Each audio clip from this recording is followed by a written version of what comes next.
Hello, we're back, everyone, with another episode. Today, we're going to talk about quite a big, court case that has sparked a lot of debate in Italy around self-defense. So I'm here with Mattia today. As always, if you like the video, comment, subscribe to the channel. We're going to talk about this today. It's going to be a bit of a shorter episode. And I'll just introduce what the court case is about, and I'll pass it on to Mattia. So this is it's called the Roggero case. Essentially, what happened in 2021, there was a robbery at a jewelry in Italy. The robbers or the thieves got into the jewelry with a fake gun, some knives, tied up the jewelry's family, like the wife and husband and daughter, and sort of beat them up. A horrible case. And then they sort of ran away with whatever they robbed. And the jewelry, the sort of guy, the husband, chased them outside of the shop. He had a gun inside the jewelry that he was able to get. And he chased them outside of the shop and shoot them. So killed two of them outside and then wounded the other one who was able to escape. So there was 3 robbers. There's been a series of court cases, like one court case with all the 3 degrees of judgment in Italy, and it ended up with a conviction of 14 years and 9 months for double murder. And yeah, I'll pass it on to Mattia. The only thing I want to add there is this jewelry, apparently the jewelry was robbed in the years leading to this final robbery, I think another few times. So there's also the component of getting robbed multiple times and frustration and so on. And then there's one minor precedent for this guy, the guy that actually shot. Not so minor, actually. There was a precedent. This guy in the past had threatened using a gun her daughter's ex-boyfriend and family. So there is a bit of a story there. Nothing has happened like court case, like his track record. There was nothing. This thing came up in the trial, but he was never convicted for this thing of like threatening with a gun. Anyway, this is just facts. I'll pass it on to Mattia to sort of open up the conversation on the whole debate that's been had in Italy about this self-defense. Okay, thank you, Edoardo, and hello, everyone. First thing is about this robbery, previous robberies that you mentioned. Apparently, it was only one. Okay. And Good. I read and heard several different numbers in the last days.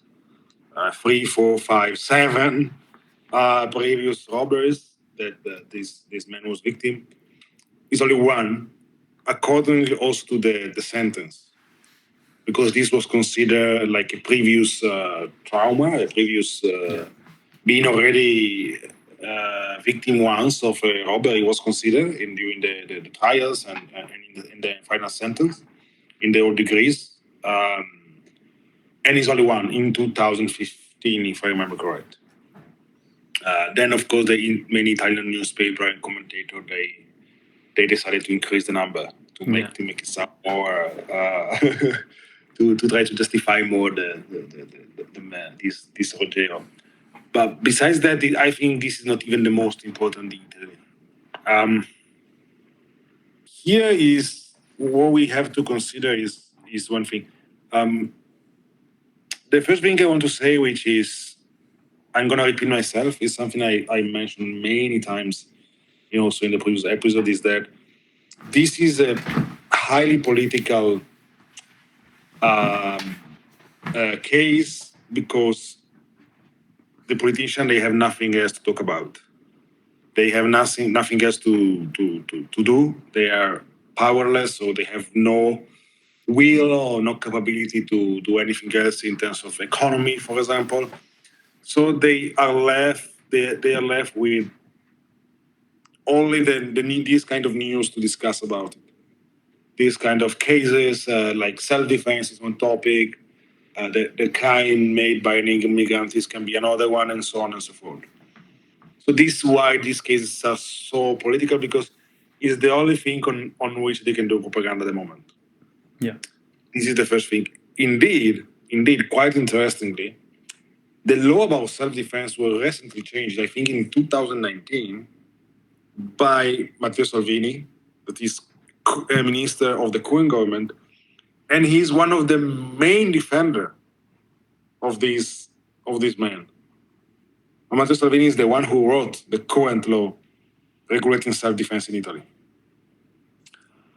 So this man was sentenced to 14 years or 14 years and 9 months, I think, to jail, accordingly to a law signed, and I don't think written, because we should discuss about if Matteo Salvini knows how to write, exactly, but at least signed by the current minister of the Italian government, that is now one of the main defender of this man.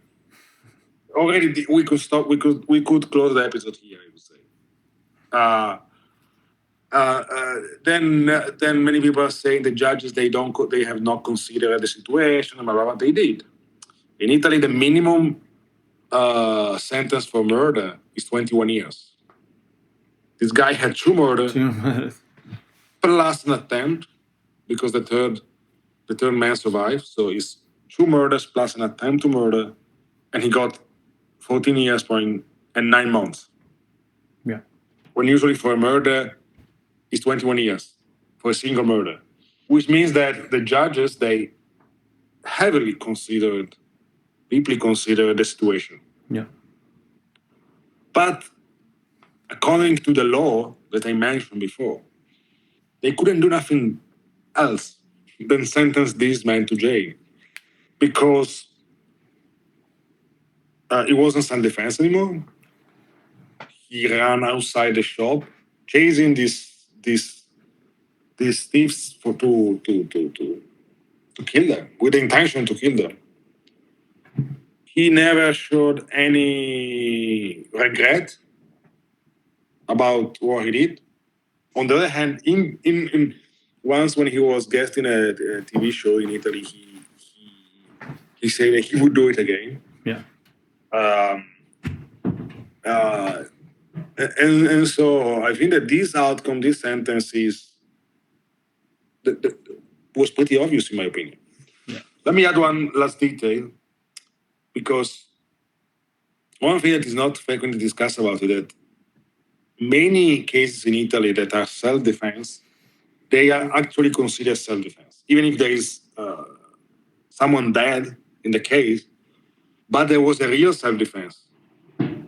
The judge, they consider that, and usually they don't sentence the person maybe who kill or injure someone doing a robbery, like in this case, if there was a real self-defense. Yeah.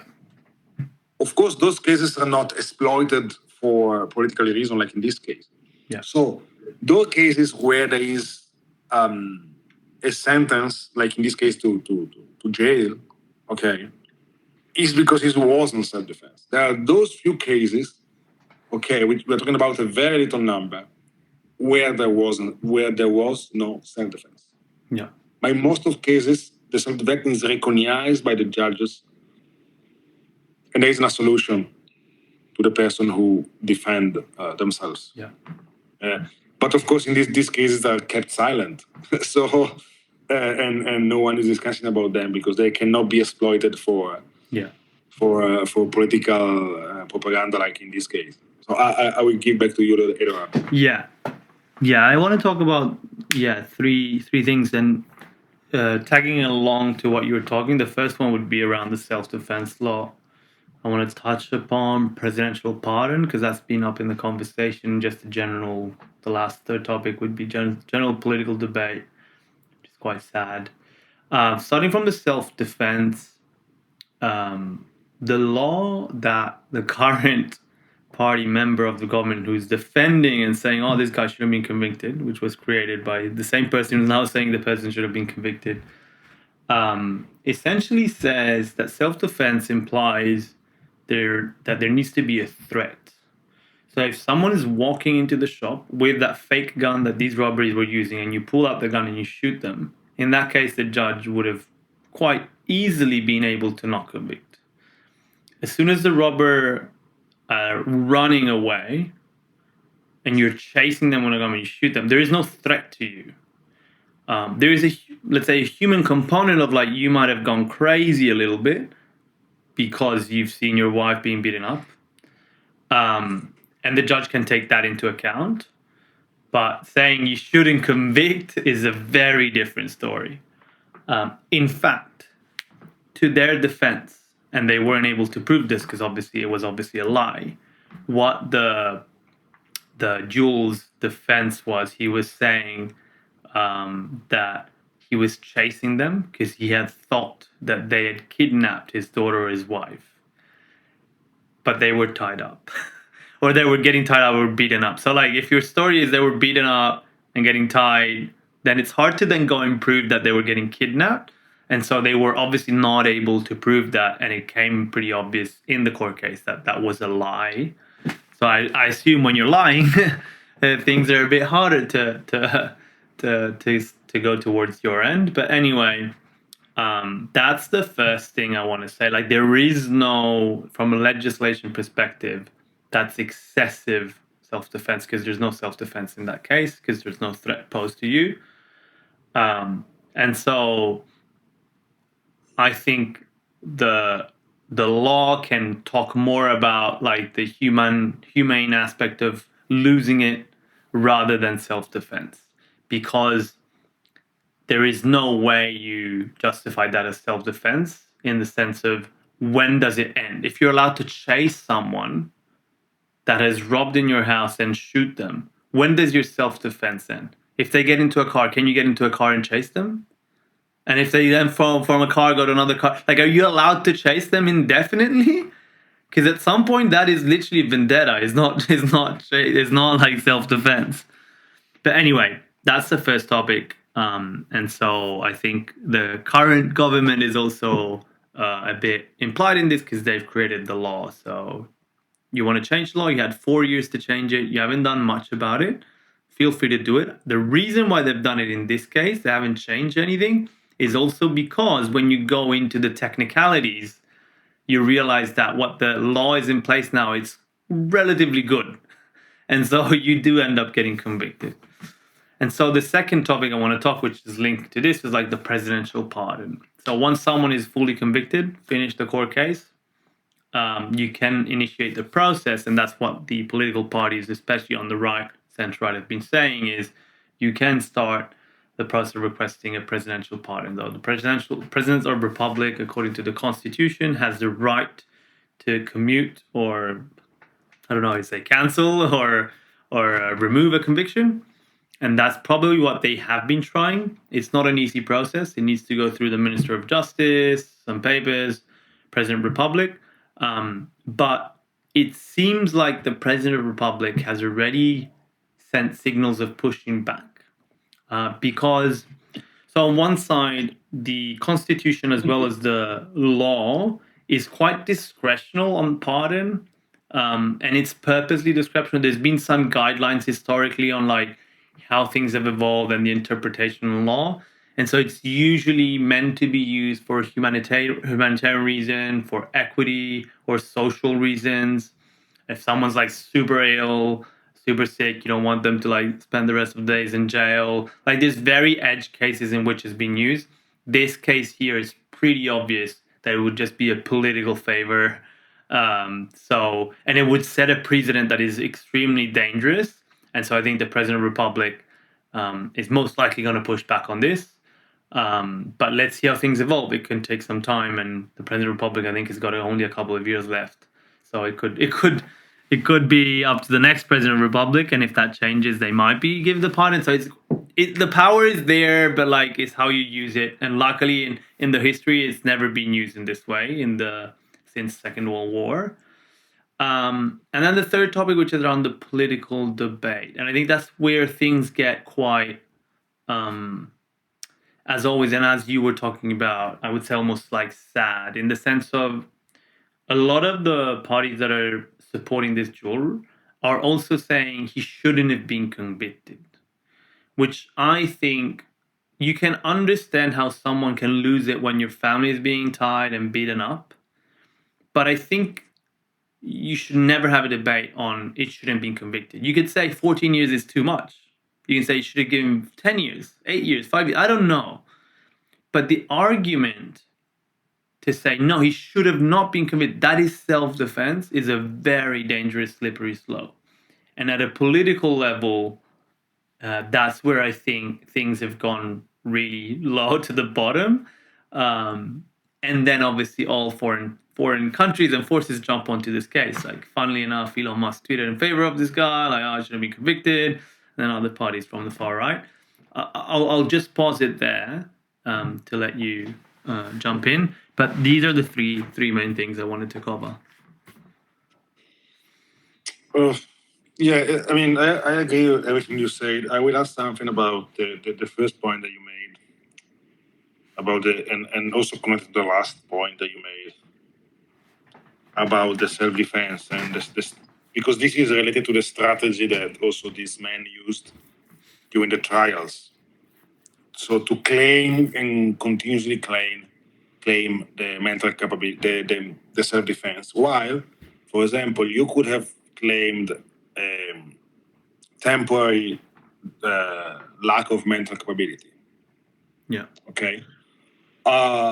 Due to this very stressful situation, for example, and this could have been somehow acknowledged, which I believe is has already been, considering only 14 years and 9 months.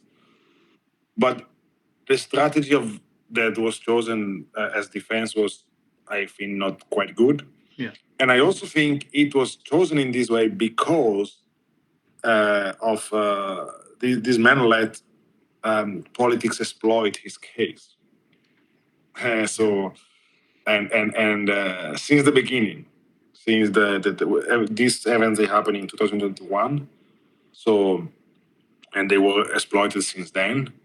Then they went to be silent, and now that we have the final sentence, they sort of resurfaced once more to in Italy.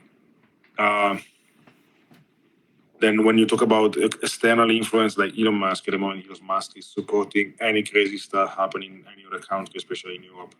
So I don't know how that is interesting, to be honest, but for sure, yeah, there is is I don't know. Is for me, it's even sad that we have our politician.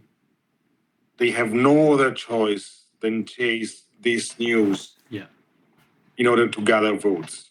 Yeah. So this is what everything is about. I was listening to today an interview to Matteo Salvini, which is, again, as I said, who signed the last law about self-defense in Italy, the current law, the law that sent this man to jail, and it was ridiculous. We are like, the level is extremely low. So it's like trying to use these cases to gather votes and saying whatever, and when it's extremely stupid and extremely completely wrong, that they don't even have the ability or the decency. This is the word, the decency to say sorry. I said something stupid. But because it's like they know, but they were aware that there are part of the population that is just waiting for this, and they're trying to fight for these votes. Now there are many parties on the right. Yeah. And the funny part is that the most moderate party in the right, that is Forza Italia, the former party of Berlusconi, is behaving in a very odd way, I would say, because they don't know what to do. They don't know what their own voters, what they want. So they're sort of saying, well, maybe we'll send defense, maybe, is they don't even know what to say. Yeah. And there you see the big confusion about this situation. Another thing that they many of you said is, in other countries in the world, like US or this person would have been found innocent. This is which is completely untrue. Is a completely fake. But it's quite interesting how they are inventing whatever to trying to justify this thing. Let me close with one detail about the presidential pardon. The presidential pardon would simply cancel the years in jails. Yeah. But all the rest would stay in place. Okay, it means that this person would still be a murderer. Yeah. It would be he will not go to jail, or he will leave jail early and then 14 years for 9 months. But you cannot cancel the crime, basically. You can only cancel the. And for example, I heard that they wanted to include him in the next election as candidate. Because this is some parties they are, but it's not possible, because when you are sentenced to jail, you lose the ability to be I think in Italy you also lose the right to vote. Yeah. I think, but for sure you lose the right to be a candidate. 100%. Which that bit there highlights the ignorance of our political class, who says, "Oh, we're gonna candidate this person in parliament, so they'll get out of jail." And then, like, guys, you voted the law that says you can't put someone that's in jail in parliament.